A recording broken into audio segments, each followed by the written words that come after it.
بسم اللہ الرحمن الرحیم۔ خلافت عثمانیہ کے 10ویں تاجدار سلطان سلیمان کی داستان۔ دونوں طبیبوں نے آپس میں مشورہ کیا اور پھر متفق ہو کر وزیر کو اطلاع دی کہ سلطان سلیم فوت ہو چکے ہیں۔ وزیر نے ان کی مدد سے انگیٹھی کو مرحوم سلطان کی لاش کے پاس سے ہٹایا۔ سلطان کی لاش ایک اطلس کے گدے پر دراز تھی۔ اس کے بعد یہ دونوں طبیب سونے کے لیے قالینوں پر لیٹ گئے۔ انہیں معلوم تھا کہ 9 دن تک اب وہ اس خیمے میں رہیں گے۔ اتنے عرصے کے لیے سلطان کی موت کا پوشیدہ رکھا جانا ضروری ہے۔ وزیر نے یہی طے کیا تھا۔ یہ وزیر پیری پاشا ضعیف العمر آدمی تھا اور اسے خود اتنے عرصے تک زندہ رہنے کی توقع نہ تھی۔ سلیم کئی سال سے بیمار تھا۔ ایک غیر معمولی ناقابل شکست قوت ارادی تھی جس کے زور سے وہ اپنے در سے چور چور جسم کو اپنے 8 سالہ دور حکومت میں ایک مہم کے بعد دوسری مہم پر مستعدی سے پہنچاتا رہا۔ اندر سے اسے ایک طرح کا غیظ و غضب کھائے جا رہا تھا جس کی وجہ سے وہ اپنے عزیزوں اور اقربا سے بڑی بے رحمی سے پیش آتا تھا۔ پیری پاشا کو سلطان کا قرب سب سے زیادہ حاصل تھا۔ یہ وہ وزیر تھا کہ جس کے شانوں پر ساری سلطنت کا بار تھا اور سلیم اسے رکن رکین کہا کرتا تھا۔ جس احتیاط سے کیمیاگر اپنے مرکبات کے شیشوں اور تجربات کے لیے جلائی ہوئی آگ کے پاس سے ہٹنے کے لیے پہلے اچھی طرح دیکھ بھال کر لیتا ہے، اسی احتیاط سے پیری پاشا نے اپنے مالک کی خوابگاہ کا جائزہ لیا کہ اگر خیمے کے در سے کسی کی آنکھ جھانک رہی ہے تو انہیں کہیں دال میں کالا نظر نہ آئے۔ اس نے ایک کے سوا اور سب روغنی شمع بجھا دیں اور قلم دان اور کاغذ کے کچھ دستے نکالے۔ یہ اس نے گدے کے قریب رکھ دیے، گویا سلطان سلیم ابھی ابھی کچھ لکھ رہا تھا۔ سلطان کی عادت تھی کہ رات کو نیند نہ آتی تو کچھ نہ کچھ لکھنے لگتا۔ کاغذ کو اس نے احتیاط سے دیکھا کہ سلطان سلیم ہی کا خط ہے یا نہیں، اور اس نے 2 مصرے پڑھے۔ شکاری جب شکار کھیلنے کے لیے نکلتے ہیں تو پوچھتے ہیں کہ حقیقت میں شکاری کون ہے اور شکار کون؟ سلطان سلیم شاعر بھی تھا۔ دربار کے حجرے میں پیری شاہ نے کہا کہ سلطان آرام کر رہے ہیں اور اب وہ خود سونے کے لیے جا رہا ہے۔ علم برداروں اور سرکاری محافظ دستے کو پرچم کے 24 ستون کے قریب اس نے یہ حکم دیا کہ اس کے پیچھے کسی اور کو خیمے سے باہر نہ نکلنے دیا جائے، لیکن خود اس نے آرام نہیں کیا۔ اس طرح گویا وہ پہاڑ کی ٹھنڈی ہوا کھانے کے لیے چہل قدمی کر رہا ہے۔ وہ سواروں کے دستے کی طرف مڑا جہاں 2 آدمی اس کے منتظر تھے۔ کئی دنوں سے یہ دونوں اس کا انتظار کر رہے تھے۔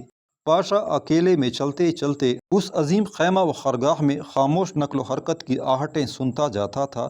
مشکیزوں سے لدی ہوئی گاڑیوں کی سرسراہٹ، بھیڑوں کے گلوں کی آہٹ جو قصابوں کی سمت ہنکائے جا رہے تھے۔ رات کی دھندیں بھیگی ہوئی تھی، سندلی لکڑیوں کا دھواں پھیلتا جا رہا تھا۔ اس کے اطراف دور دور تک پہاڑوں کی ڈھلانوں پر قاعدے اور سجاوٹ سے خیمہ و خرگاہ کی روشنیاں پھیلی ہوئی تھی۔ اس رات کسی تبدیلی کے آثار نہ پائے جاتے تھے، لیکن بوڑھے وزیر کو معلوم تھا کہ اس کے پیچھے کوئی نہ کوئی وزیر آتا ہوگا، غداری کے ارادے سے نہ سہی لیکن کھوج اور تجسس کے نیت ہی سے سہی۔ جہاں گھوڑوں کے پانی کا انتظام تھا اور جہاں محافظ سوار گشت کر رہے تھے، وہاں وزیر نے اپنے 2 آدمیوں کو چوسر کھیلتے ہوئے پایا۔ بڑی دیر تک وہ ان کے پاس کھڑا رہا، گویا تماشا دیکھ رہا ہے، لیکن اصل میں وہ یہ اطمینان کر لینا چاہتا تھا کہ یہی اس کے اپنے قاصد ہیں۔ ان میں سے ایک تو نوجوان تیغ بردار تھا اور دوسرا ایک دستے کا سالار تھا، مگر اس نے اپنی مرصع زرہ بختر پر ایک معمولی کپتان کا لباس پہن رکھا تھا۔ اس وقت پیری شاہ پر ان متعدد فیصلوں کی تلخی کا بڑا اثر تھا، اس تردد کی کھلن کا اثر تھا کہ اگر وہ ذرا بھی غلط قدم اٹھائے تو معلوم نہیں کتنی جانیں ضائع ہوں۔ ایک گزرتے ہوئے لمحے کے لیے اس کے دل میں یہ خواہش پیدا ہوئی کہ کاش کسی قاصد کی جگہ وہ خود کسی سفر پر روانہ ہو جاتا اور باسفورس کے پانی کے کنارے اپنے باغوں کے لالہ زار میں آرام لے سکتا، لیکن یہ اس کے لیے ناممکن تھا۔ جب لوگوں کو اس کا یقین ہو جائے گا کہ سلطان سلیم کا انتقال ہو گیا ہے تو کچھ اور تذبذب کا عالم رہے گا۔ جب تک حضرت ابو ایوب انصاری کے مزار پر سلطان کے جانشین کی کمر میں شاہی تلوار نہ باندھی جائے، اس کا اندیشہ تھا کہ کہیں کہیں شورش ہو جائے۔ ایشیا کے بعض وحشی قبائل میں شورش کا امکان تھا، لیکن سلیم کے دشمنوں کی بغاوت یقینی تھی۔ ویسے سلیم کے بہت سے دشمن باقی بچے تھے، اس کا ایک ہی بیٹا زندہ تھا۔ یہ بیٹا سلیمان تھا جو اس وقت بہت دور ایشیا کے ساحل پر تھا۔ سب سے زیادہ خدشہ پیری پاشا کو دارالسلطنت کی طرف سے تھا، جہاں شاہی خزانہ تھا اور جہاں بہت سے اجنبی بڑے بڑے محلوں میں رہتے تھے۔ ممکن ہے کہ کوئی افواہ پھیل جائے یا رشوت دے دے اور شہر میں فساد پھوٹ پڑے۔ پیری پاشا جو عثمانی سلطنت کا وزیر اعظم تھا، اپنی زندگی کے اس دن کو نہیں بھولا تھا جب اس شہر قسطنطنیہ میں ترک اپنے گھوڑوں کی لگامیں کھینچ کر داخل ہوئے تھے، اور آج 63 سال کے بعد بھی وہ اپنے آپ کو اجنبی محسوس کرتا تھا، اور اس نے اپنا مکان اس شہر کے حصار اور حد نظر سے باہر نیلگوں پانی کے کنارے تعمیر کیا تھا۔ جب اس نے یہ اندازہ کر لیا کہ دونوں اشخاص جو کھیل میں مصروف تھے اس کی طرف خاموشی سے تک رہے ہیں، تو اس نے اپنی پریشانی کا اظہار کیے بغیر کہا، یہ قمار بازی کی ساعت نہیں۔ اس نے لفظ سات پر زور دیا۔ یہ وہ راز کا حرف تھا جس کا مقصد تھا کہ اب انہیں اپنی منزل مقصود کی جانب روانہ ہو جانا ہے۔ ان تینوں میں پہلے ہی طے ہو چکا تھا کہ کیا کرنا چاہیے۔ وزیر سلطنت کی آواز میں سلطان کی آواز کا سا دبدبا تھا۔ تعمیلاً دونوں اشخاص نے جو بازی میں مصروف تھے، لکڑی کے مہرے اپنے اپنے کیسوں میں رکھے اور اٹھ کھڑے ہوئے۔ ان میں جو افسر زیادہ معمر تھا اس نے مؤدب لہجے میں کہا، پیری پاشا فی امان اللہ۔ جب وہ چلنے لگے تو پیری پاشا نے اس افسر کو روک لیا جو مقابلتاً کم عمر تھا، اور اسے کاغذ کا ایک پرزہ دیا جس پر شکستہ خط میں ایک بے دستخط تحریر تھی، اور پھر اس نے اس طرح حکم دیا جیسے کوئی تیغچی کو ہلکی سی جھڑکی کے ساتھ حکم دیتا ہے، ذرا دیکھ لینا کہ کابر دانسل کے گھوڑوں کے متعلق یہ حساب ٹھیک رہے گا کہ نہیں۔ اسے یقین تھا کہ اس کی زبان سے جو لفظ نکلے گا وہ سارے لشکر میں پھیل جائے گا۔ پیری شاہ اتنی دیر تک کھڑا رہا کہ اطمینان کر لے کہ جب تک اس کے قاصد اپنے گھوڑوں پر سوار نہ ہو لیں کوئی ان کا تعاقب تو نہیں کر رہا۔ پھر وہ اپنے خیمے میں چلا آیا۔ خیمے میں پہنچنے سے پہلے ہی اسے اطمینان ہو گیا تھا کہ اس کے دونوں قاصد جنوب میں پہاڑوں کے اس پار اپنی اپنی منزل مقصود کی جانب روانہ ہو چکے ہیں۔ ان میں سے ایک سفیر ایک فوجی دستے کا سالار تھا جو عظیم دارالسلطنت قسطنطنیہ کی جانب جا رہا تھا تاکہ وہاں پہنچ کر ہر طرح کی بغاوت کی روک تھام کے لیے تیار رہے، اور دوسرا جو تیغچی تھا وہ اس کی تحریر لیے باد پا گھوڑے پر سوار تیزی سے باسفورس کی جانب جا رہا تھا تاکہ باسفورس کی اس پار ایشیا میں سلطان سلیم کے فرزند سلیمان کو تلاش کرے۔ پیری شاہ کو امید تھی کہ 7 دن تک وہ سلطان سلیم کے مرنے کی خبر کو پوشیدہ رکھ سکے گا، لیکن 5 روز بعد ہی اسے معلوم ہو گیا کہ اس کا راز شاہی خیمے کے باہر بھی لوگوں کو معلوم ہو گیا ہے۔ لوگوں کو معلوم تو ہو گیا تھا لیکن یقین نہیں آیا تھا۔ یہ جانچ کر کے جتنا وقت اس راز کو چھپانے میں مل سکا وہی غنیمت ہے، اور یہ سوچ کر کے لاکھوں سپاہیوں کے جذبات کا خیال رکھنا بھی ضروری ہے، اس نے طے کیا کہ وہ خود ہی سلطان سلیم کے انتقال کا اعلان سنائے۔ چنانچہ دفعتاً وہ اس علم کے پاس پہنچا جس سے 7 سفید گھوڑوں کی دمیں آویزاں تھیں، اور اس نے اعلان کیا کہ رات کو سلطان سلیم کا انتقال ہو گیا۔ ینیچری سپاہی سلطان سے سب سے زیادہ قربت رکھتے تھے۔ انہوں نے فوراً ماتم میں تلواروں سے اپنے خیموں کی تنابیں کاٹ ڈالیں اور اپنے سروں سے عمامے اور خود اتار پھینکے۔ خیمہ گاہ کی سڑکوں سے ماتم کی صدائیں بلند ہونے لگیں۔ اگرچہ کہ پیری شاہ کو فوج کے مطلوب جذبات کا بڑا اندازہ تھا، لیکن اسے بھی ایک لمحہ کے لیے تعجب ہوا کہ یہ ینیچری جنہوں نے سلطان کے ایسے ایسے ظلم سہے تھے اور سلطان نے خود بڑا دور و دوار کرب برداشت کیا تھا، اب سلطان کے مرنے کے بعد بچوں کی طرح نالہ و شیون کر رہے تھے۔ پیری شاہ نے سوچا کہ فوج کی وفاداری میں کوئی شک نہیں۔ فوراً اس نے لشکرگاہ سے باہر سفر پر روانہ ہونے کا عزم کیا۔ اس نے خزانے کے صندوقوں پر مہریں لگائیں، سلطان سلیم کے ذاتی خزانے پر مہریں لگائیں، اور لشکر کی کمان ایک اور سپہ سالار کے سپرد کی، مگر خزانے کی مہریں اسے نہ دیں۔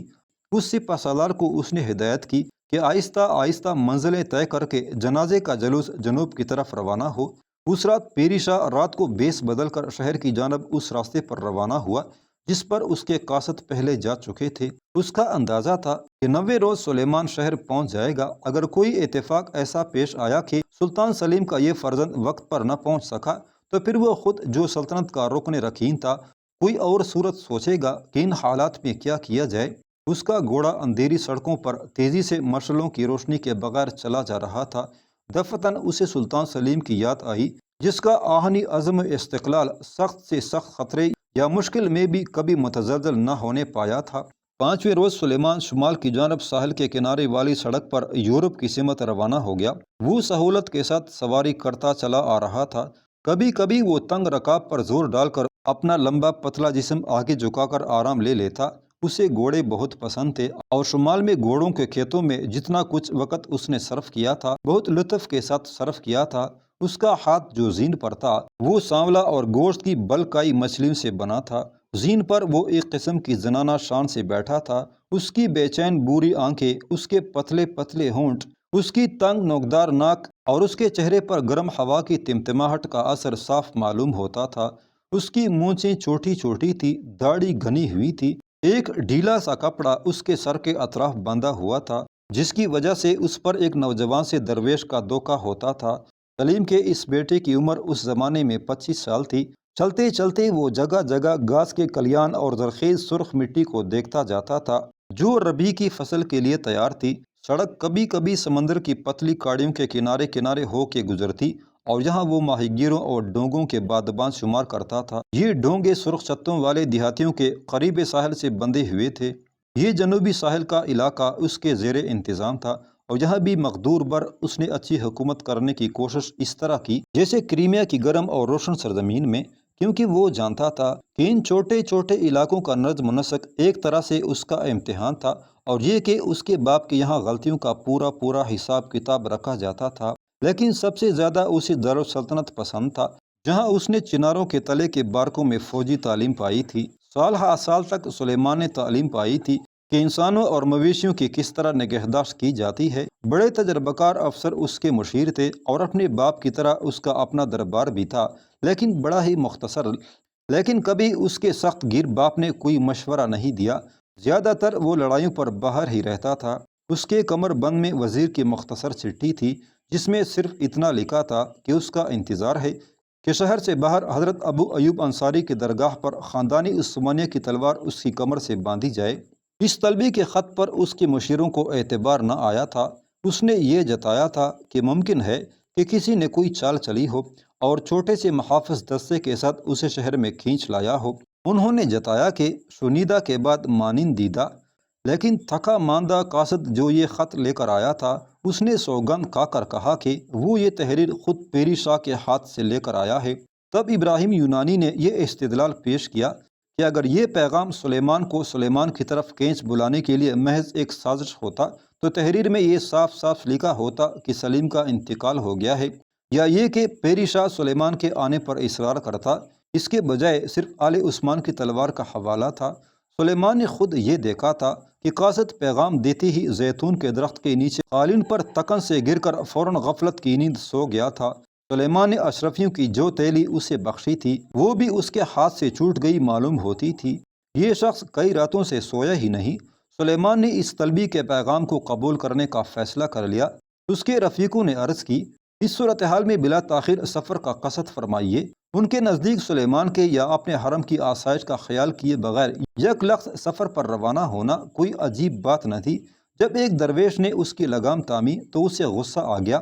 درویش نے صدا لگائی کہ اوروں کے مقابل بڑا خوش نصیب ہے کہ تو حضرت سلیمان کا ہم نام ہے، تو آل عثمان کا 10واں سلطان ہے اور 10ویں صدی ہجری کے شروع میں تیری سلطنت کا آغاز ہو رہا ہے۔ ہر زمانے کا ایک سکندر ذوالقرنین ہوا کرتا ہے، تو اس زمانے کا ذوالقرنین ہے۔ جلدی جلدی اس کے ملاحظے میں کچھ کاغذات پیش کیے گئے۔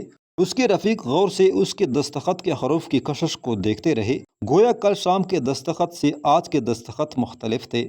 وہ جانتا تھا کہ ان کے دلوں میں وہ آل عثمان کا جیتا جاگتا تاجدار بن چکا ہے، لیکن وہ اکیلا تھا، اس کا کوئی بھائی نہ تھا اور سلیم نے اس کے کسی چچا کو نہیں چھوڑا تھا۔ اگر شہر کی جانب کشتی میں جانے میں گمنام سازشوں نے اسے قتل کر دیا تو آل عثمان کا خاتمہ ہو جائے گا۔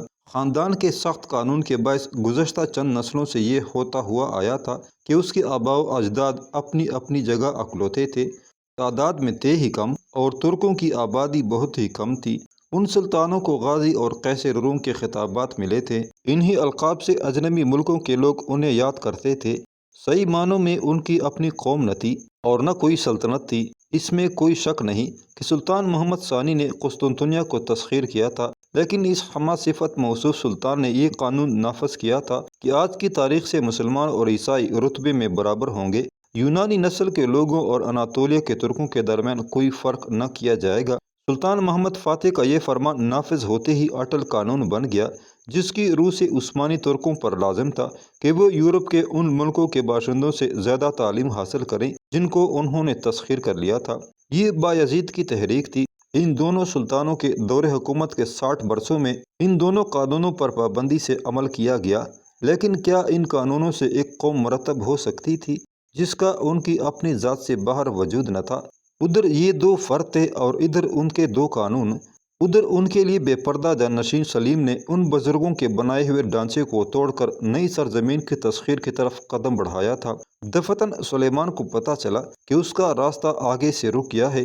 ایک کسان کا چکڑا ایک تنگ سے پل پر پھنس گیا ہے اور اس کا پہیہ دھنس گیا ہے۔ چکڑے پر گیہوں کے خوشے لدے تھے، وہ گر کر سڑک پر بکھر گئے تھے۔ اس کے ہراول کے دو سوار اتر کر ہوشیاری کے بغیر کوشش کر رہے تھے کہ پھنسا ہوا پہیہ نکالنے میں کسان کی مدد کریں۔ سلیمان نے چکڑے کے قریب پہنچ کر لگام کھینچ لی۔ فوراً ہی اس نے عقب میں گھوڑوں کی ٹاپوں کی آوازیں سنی۔ آج اس کے تمام ساتھی، خواہ ان کا مرتبہ کچھ بھی ہو، ایک نیزے کی پینگ کے فاصلے پر برابر پیچھے پیچھے چلے آ رہے تھے۔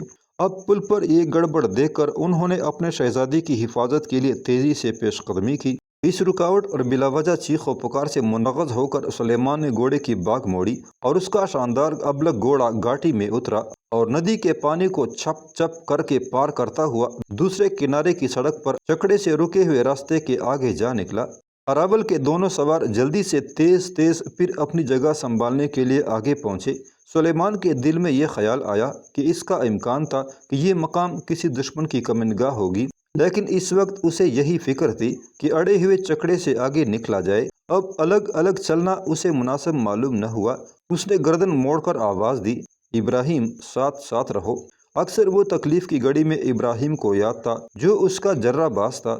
پیدائشی وہ یونانی نسل کا تھا اور ساحلی سرزمین کا رہنے والا تھا۔ عمر میں اس سے بڑا تھا، اس کا رنگ سانولا تھا، دبلا پتلا سا تھا، اس کی ٹوڑی آگے کو نکلی ہوئی تھی، آنکھیں اتنی تیز تھیں کہ گویا وہ ہر مشکل کو حل کرنے کا راستہ دیکھ لیتی تھی۔ ابراہیم اکثر اس کے آگے رباب بجایا کرتا تھا یا ایسی کتابیں پڑھ کر سنایا کرتا تھا جن سے اور لوگ عام طور سے واقف نہیں تھے۔ سلیمان کو خود عملی مشکلات سلجھانے کا بڑا ملکہ تھا، مگر وہ بڑی دلچسپی سے سنا کرتا تھا کہ کس طرح اپنی فراست سے ابراہیم کسی دقیق مسئلے کا تجزیہ کر رہا ہے۔ اس نے سوچا، ابراہیم، کیا فوج کا یہ گمان ہے کہ میرے والد نے اپنے والد بایزید کو زہر دے دیا تھا؟ اس سوال کا اس یونانی سے فوراً کوئی جواب نہ بن پڑا، کیونکہ فوج کو اس بات کا قطعاً یقین تھا۔ بایزید جو بڑا حلیم الطبع تھا، اپنے بیٹے سلیم یاوس کے حق میں تخت و تاج سے دستبردار ہو گیا تھا، لیکن اس کے بعد بھی جب بوڑھا بایزید شہر چھوڑ کر اپنے پیدائشی قصبے میں زندگی کے بقیہ دن آرام و قناعت سے گزارنے جا رہا تھا تو راستے میں ایک نامعلوم مرض سے اس کا انتقال ہو گیا۔ ظاہر ہے کہ زہر ہی سے اس کی موت واقع ہوئی ہوگی، لیکن اس کا کوئی ثبوت نہیں تھا۔ اس یونانی کی سمجھ میں نہیں آیا کہ کس طرح کا جواب سلیمان کو پسند آئے گا۔ اس سے جھوٹ بولنا تو ممکن ہی نہ تھا۔ اس نے بڑی احتیاط سے کہا، فوج کا تو یہی یقین ہے، کیونکہ پاؤس سلطان کا مستقل عزم یہی تھا کہ ساری طاقت صرف اسی کے ہاتھ میں رہے جب تک بایزید زندہ تھے، خواہ وہ کہیں رہتے۔ حقیقت یہ تھی کہ وقت واحد میں دو سلطان موجود تھے۔ سلیمان نے کچھ نہ کہا۔ جب وہ اس طرح غائب دماغ ہو جایا کرتا تو اس کا یونانی خادم کچھ نہ سمجھ پاتا کہ وہ کیا سوچ رہا ہے۔ کبھی کبھی سلیمان بعض مسائل کو اپنے دل کی عدالت کے سامنے پیش کیا کرتا تھا۔ اس شہزادے کی طبیعت کے عملی پہلو کو تو ابراہیم اچھی طرح سمجھتا تھا، لیکن اس کے اس باطنی تجربے کو بالکل نہیں۔ بہت احتیاط سے اس نے اپنے نوجوان آقا کی طبیعت کے رخ کا اندازہ کرنا چاہا۔ جو کچھ ہو چکا ہے اسے آپ بدل نہیں سکتے، یہ آج صبح سے پہلے کی بات ہے۔ آج صبح یہ سڑک آپ کے اقبال کی منزل کی طرف جا رہی ہے۔ سلیمان کو آسانی سے مغالطہ میں مبتلا کیا جا سکتا تھا، لیکن یہ اس لیے خطرناک تھا کہ اس کا مزاج تیز تھا، حالانکہ وہ اپنی تیز مزاجی کو اپنی خاموشی اور لاابالی پن کے ذریعے چھپائے رکھتا تھا۔ جیسے کہ اس درویش نے کہا تھا، ہر بات میں نصیب نے آپ کا ساتھ دیا ہے۔ خود بایزید کی یہ پیشن گوئی تھی کہ ایک دن آپ سلطانی کریں گے۔ شاید سلطان سلیم مرحوم کو یہ خوف تھا کہ ان کے بجائے آپ کو سلطان نامزد کیا جائے گا۔ یہ کہہ کر تیزی سے ابراہیم نے اس کے حساس ساکن چہرے کی طرف دیکھا۔ پیچھے پلٹ کر نہ دیکھیے، آگے کی طرف دیکھیے۔ آپ کے کوئی بھائی نہیں جو دارالسلطنت پہنچ کر بادشاہ بننے کی فکر میں آپ کے مقابلے پر آئیں۔ آپ کا کوئی دشمن نہیں جو آپ کا راستہ روک سکے۔ شوکت اور عظمت اس بات کی منتظر ہے کہ بڑھ کر آپ کی رکاب چومیں۔ وزیر اعظم اس انتظار میں ہیں کہ ذل الہی کے آگے جھک کر جبیں سائیں کرے۔ جس کا اقبال اتنا بلند ہو اس کے لیے کوئی مرحلہ مشکل نہیں۔ سلیمان نے مسکرا کر کہا، بجز اس کے کہ پھر اسی سڑک سے واپس لوٹ جاؤں، لیکن وہ واپس نہیں لوٹا۔ 3 روز وہ تیزی سے سفر کرتا رہا، پھر خاموش نم حصہ زمین اور گھنے جنگلوں میں بخاریوں سے اٹھتے ہوئے دھوئیں کو پیچھے چھوڑ کر اس کے گھوڑے کی سم ایک ایسی پتھریلی سڑک سے ٹکرانے لگے جو پرانے زمانے میں رومیوں نے تعمیر کی تھی۔ یہ سڑک ایک بلندی پر پہنچتی تھی جسے چم لجا کہتے ہیں۔ یہاں سرو کے درختوں کے جھنڈ کے نیچے مردے قبروں میں آرام کی نیند سوتے تھے، اور جو زندہ تھے وہ سڑک پر سے ہو کے آگے نکل جاتے تھے۔ اس بلندی کے اس پار بحیرہ معمورہ کا نیلا پانی چمک رہا تھا۔ اب وہ کھلے ہوئے علاقے سے نکل کر اس شہر کے قریب آ پہنچا جو اس کا پایا تخت بننے والا تھا۔ ابھی سے ہر شے بدلی ہوئی نظر آتی تھی۔ یہاں جو کی ہری بری شاخوں پر جھکے ہوئے کسان یا مویشیوں کے ریوڑوں کو آہستہ آہستہ ہنکاتے ہوئے چرواہے جمع تھے۔ یہ قسطنطنیہ کے شہری تھے جو پتھر کی سڑک پر جمع ہو کر اسے گھور رہے تھے۔ اسے معلوم ہو گیا کہ جو خبر اس تک پہنچی ہے کسی نہ کسی طرح شہریوں تک بھی پہنچ گئی ہے۔ شہر میں افواہ کاروان سرائی سے شروع ہوئی اور شہراؤں میں پھیلنے لگی۔ حمام خانوں میں بھاپ کے ساتھ افواہیں بھی اڑتی، اور پھر یہ افواہیں ساحل کے کنارے کنارے کشتی پر اس پار سے اس پار پہنچ جاتی۔ جب وہ عوام الناس کے جمع غفیر میں چلا جا رہا تھا تو بہت سی آوازیں بلند ہو رہی تھی۔ خدا سلیم کے فرزند کا اقبال بلند کرے۔ ساحل پر ایک کشتی اس کی منتظر تھی جس میں نشیز پر قالین بچھا ہوا تھا۔ پانی کے اس پار قسطنطنیہ کا عظیم الشان شہر، اس کی حالت ایک حسین مغرور حسینہ کی سی تھی جو دو سمندروں کے درمیان ہر عامیانہ ادا سے بے نیاز، محض اس ایک مرد کی منتظر جو اس کا خاوند بننے والا ہو۔ سلیمان نے سلیم کی غیر موجودگی میں اس شہر کی سرداری کی تھی اور وہ اس کے مزاج سے واقف تھا۔ وہ اس کی قد و خال سے بھی خوب واقف تھا جو جامع آیا صوفیہ کے میناروں سے صاف نظر آتے ہیں۔ چناروں کے درمیان مسجد کی مینار اور پھر وہاں سے اس کے اپنے قصر کے دروازے کے قریب رومیوں کے جلے ہوئے ستونوں کا منظر۔ جب اس کی کشتی اس کے باغ کے زینے کے پاس لگی اور وہ اترا تو باغبان اس کے استقبال کے لیے خود بخود جمع ہو گئے۔ نوجوان سپاہی پولوں کی کیاریوں پر سے چھلانگیں مارتے ہوئے آگے بڑھے۔ ان کے بھورے رنگ کی فوجی ٹوپیوں کی پشت کا حصہ ہوا میں پڑپڑا رہا تھا۔ یہی ینیچری جو شہر کے محافظ دستے سے تعلق رکھتے تھے دوڑ کے اس کے اطراف میں جمع ہو گئے۔ ان کی کمر میں جو خنجر بندھے ہوئے تھے وہ سلیمان کے بازوؤں سے مس کر رہے تھے۔ اسے دیکھتے ہی انہوں نے چلانا شروع کر دیا، انعام انعام انعام عطا کرو۔ یہ ینیچری سپاہی جب قابو سے باہر ہو جاتے تو بڑے خطرناک ہوتے تھے۔ اس وقت وہ حسب معمول وہ انعام مانگ رہے تھے جو نئے سلطان کی تاج پوشی کے وقت انہیں ملا کرتا تھا۔ وہ ورزشی جسم والے ہٹے کٹے سپاہی لمبے چررے بدن والے شہزادے کے اطراف ایک بھیڑ کی صورت میں جمع ہو گئے تھے۔ ینیچریوں کا آغا جو دوڑنے کی وجہ سے ہانپ رہا تھا ان سپاہیوں کے مجمع کو چیرتا ہوا دانت نکالے آگے بڑھا، اور اس کے داغدار ہاتھ میں ایک سرخ سیب تھا۔ سلیمان کو غور سے دیکھ کر آغا نے اس کے شانے پر ہاتھ رکھا۔ ینیچریوں کے نئے سردار کو مرحبا کہنے کا طریقہ یہی تھا۔ پھر اس نے پوچھا، ابن سلیم کیا آپ اس سیب کو کھا سکیں گے؟ ینیچریوں کے نزدیک یہ سیب ان کے روایتی دشمن کی علامت تھا۔ ان کا یہ روایتی دشمن سمندر کے اس پار اطالیہ میں رومۃ الکبریٰ کا شہر تھا۔ سیب لے کر سلیمان نے مختصر سا جواب دیا، جب اس کا وقت آئے گا انعام انعام عطا کیجیے، وہ بھی اپنے وقت پر مل جائے گا۔ یہ کہہ کر سلیمان ینیچریوں کو دھکیلتا ہوا آگے بڑھا۔ آغا ذرا بڑبڑانے لگا اور دوسرے سپاہی پیچھے ہٹ گئے۔ درختوں کے نیچے چشمے پر شہر کے دستے کا سالار جس کے تفویض شہر کے امن کی ذمہ داری تھی، اس نے سلیمان کو دیکھ کر اطمینان سے سانس لی، اور اسے ذرا مایوسی بھی ہوئی کیونکہ سلیمان نے زیادہ بات چیت نہیں کی تھی۔